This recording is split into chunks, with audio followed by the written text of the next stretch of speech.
What's going on, everyone? It's time for the Digital Huddle today, and this is going to be a great weekend at GC. Our family actually won't be able to be with you, though. We are in Decatur, Illinois. Kristen's grandfather passed away, and so we are at the burial service this weekend, so we will miss you all. We won't be there, but you're going to have an amazing weekend because Pastor Jim Freeze is in the house. And if you have ever experienced Pastor Jim, you know he's just the most authentic, godly man, and he always brings such an incredible word. And so if you don't know, be there, because I promise you will be blessed by just being to be there. It's so much better in person than it is online, so make sure you're there. And then next Saturday is Serve Day, so make sure your teams are all signing up for Serve Day. There's so many great opportunities that we're going out and we're reaching our community and doing such a great job to just love people to Jesus. And I've seen so many people signing up already. So make sure that your teams are all signed up as well. You can go to generationchurch.com/events. But we've been talking about a book called Unreasonable Hospitality. And if you're reading it with us, then you know it's about the restaurant life. Will had one of the top restaurants in the world, and he's talking about how he got there and how, instead of just serving people, he showed unreasonable hospitality, and it took them to this other level. And there's a couple things in chapter 6 I want to talk about, because I think they're both important. They're both tied together. There was one story that Will told about how the restaurant at first, the chef didn't talk with like the hosts on the floor, and that's actually pretty common in the restaurant business. He was talking about how a lot of times there's not interaction between the two, and it really is kind of a bummer, because what happens is he refers to this, the chef who spends so much of their life pouring into learning this skill, makes this food, puts their just whole heart into this meal, and then they don't get to see the reaction on the face of the person who eats it. The host does. And so what if you could bring those two things together and hear everybody in this space, hear everybody's opinion? And then he tells another story.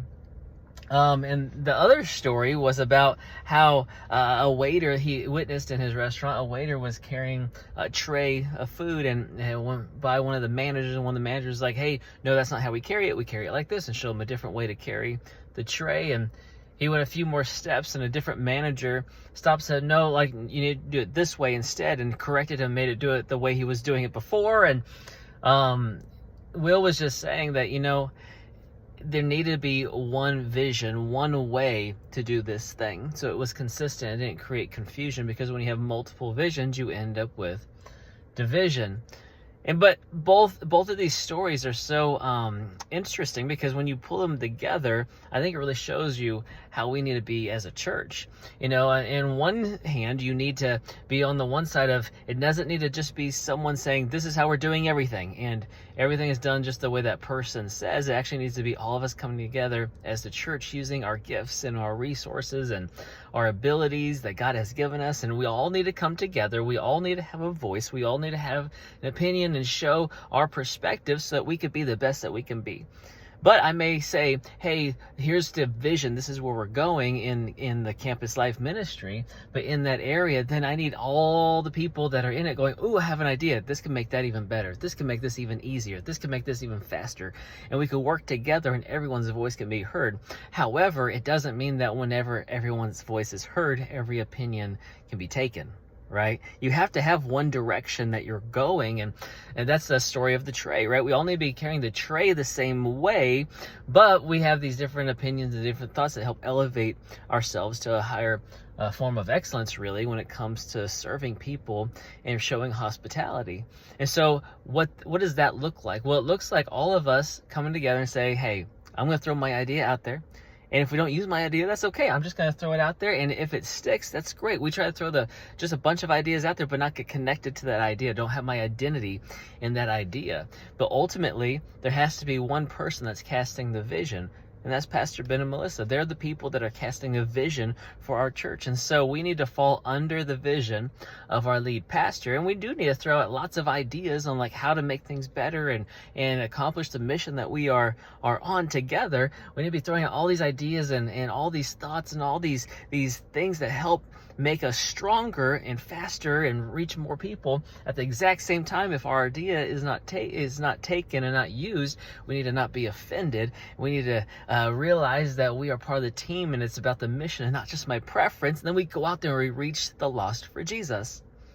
I know it's a lot, but this is what's been going on in my head right now. I just think, like, my goodness, take those 2 thoughts from chapter 6 in the restaurant, and we could truly transform a dream team at a church to reach people for Christ if we're all in it together, going in one direction. We understand how to hold the tray, and we're being open to listening to everyone else's thoughts and ideas to make ourselves even better, to challenge ourselves as iron sharpens iron. And so listen, I know this is going to be a wonderful week, and I know you are going to be blessed by Pastor Jim Freeze and his message, and his family, I'm sure, will be there and all. But I just hope you just had the best weekend ever, and I can't wait to see you all on Serve Day. I'll be back that Friday, so I'll be back just in time to serve our community and be in the hands and feet of Jesus together. But I love you guys. I can't wait to see you again.